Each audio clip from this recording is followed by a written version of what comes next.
예, 이번 시간은 회계의 기본적 개념 세 번째 수익 비용을 공부해 보도록 할게요. 그 전에 저번 시간에 했던 자산이 무엇이고 부채가 무엇이고 그 다음에 자산의 종류를 제가 열거했죠. 이것은 반드시 숙지하셔야 됩니다.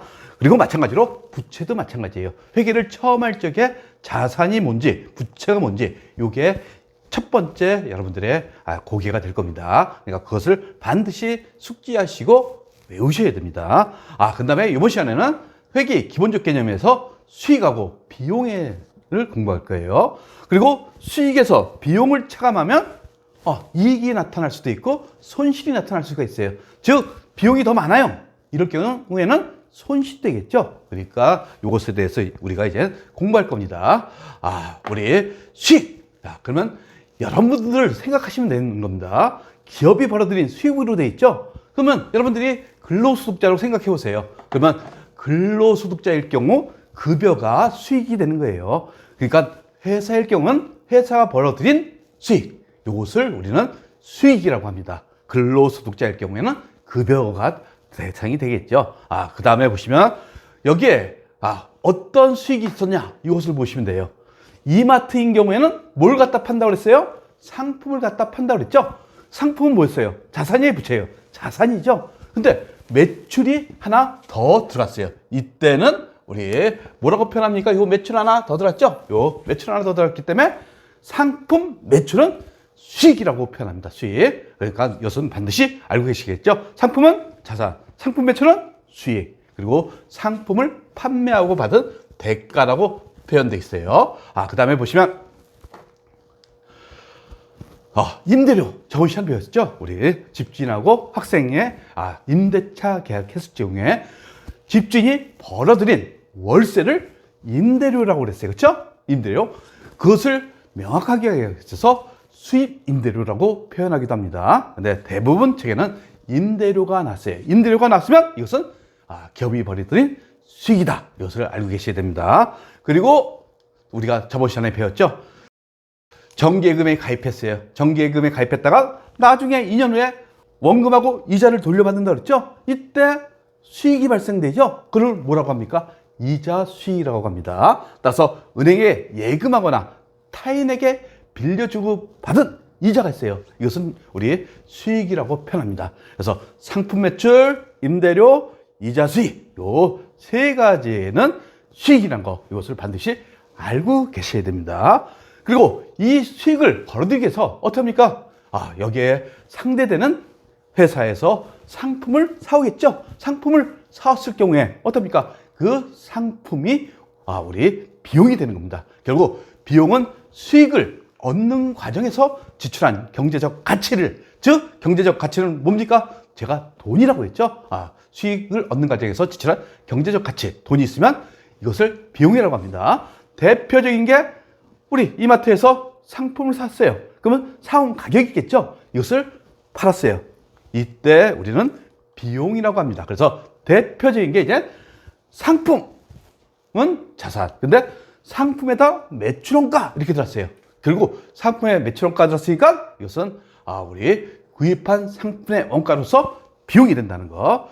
그리고 이마트에 종업원들 있죠? 그 사람들을 활용해 갖고 우리 수익을 창출하죠. 그러면 이 종업원들에게 지급하는 근로 대가가 있어요. 이것을 우리는 급여라고 합니다. 급여 마찬가지로 비용입니다. 비용. 그래서 회사가 운영하다 보면 종업원들이 삼성전자 같은 경우에는 수만 명 이렇게 되죠. 근데 작은 기업에서는 한 사람이 종업원일 수도 있어요. 아르바이트생이 있죠. 이때 아르바이트생에게 우리 근로 대가를 줬어요. 이것을 급여라고 합니다. 급여는 비용.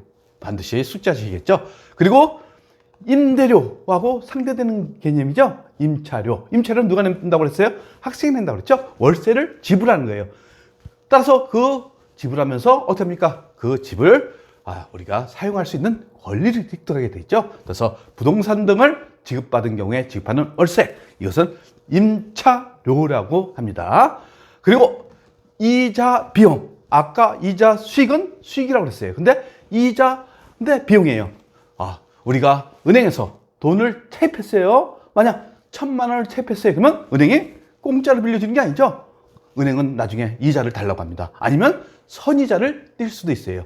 이때 우리가 이 이자에 대해서 어떻게 처리한다고요? 이자 비용, 즉 비용이 되는 겁니다. 그래서 이자 비용은 비용이다. 이자 수익은 수익이다. 이것을 알고 계시대요. 그리고 세금과 공과금, 우리 여러분들이 직장 생활하다 보면 세금을 납부하죠.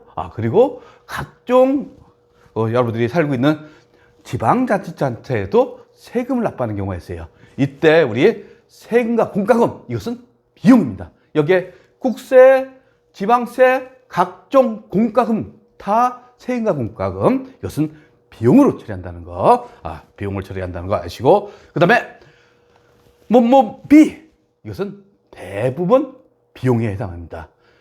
즉 뒤에 비 났다 그러면 이것은 다 비용이라고 생각하시면 돼요.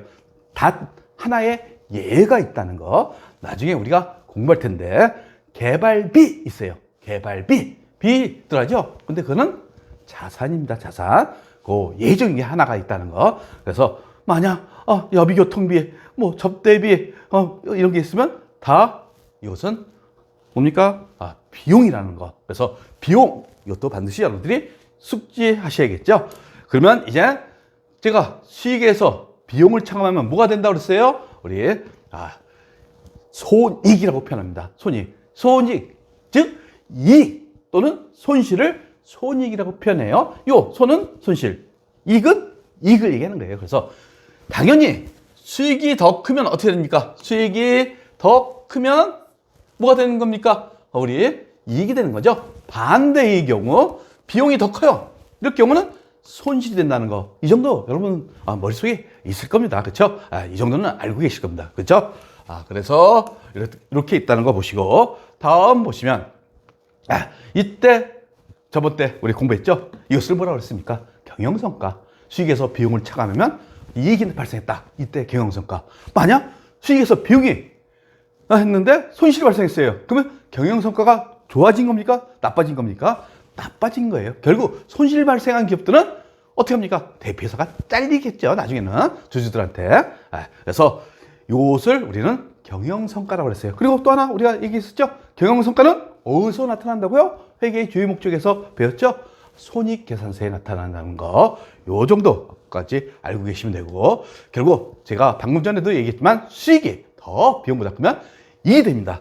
결국 이익이 발생했으면 이게 어떻게 됩니까? 내 재산을 구성하게 됩니다.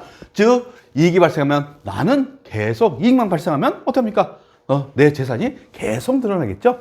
결국 여기서 얘기하는 게 뭡니까? 순자산, 자본이 증가된다는 거. 반대의 경우 어떻게 됩니까? 비용이 더 커요. 이때는 손실이 발생하죠. 손실이 발생하면 내 재산이 지금 10억 있다고 가정하면 매년 손실 1억씩 발생해요. 그러면 몇 년 만에 없어집니까? 10년 만에 다 없어진다 이런 겁니다. 따라서 이때는 순자산의 감소를 초래한다고 표현합니다. 따라서 순자산, 자본이죠. 자본이 증가되기 위해서는 당연히 경영성과가 좋아야 한다 이 얘기입니다. 그래서 우리가 수익, 비용에 대해서 공부했죠.